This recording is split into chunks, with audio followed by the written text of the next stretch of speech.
Predsjednik Srbije Boris Tadić učestvuje u glavnom gradu Grčke, Atini, na Kongresu Socijalističke internacionale, čiji je Demokratska stranka konstitutivni član.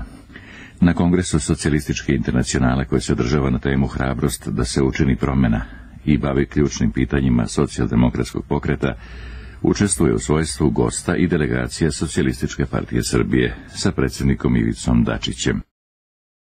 Da pomogne našoj omladini, da nas izvede na pravi put, zato što je on održao svoje obećanja i zato što program njegove stranke najviše je u skladu sa onim što je potrebno Srbiji u ovome trenutku. Koje obećanje?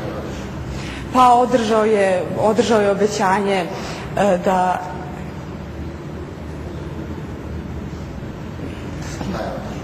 Pa održao je sva obećanja, znači koja je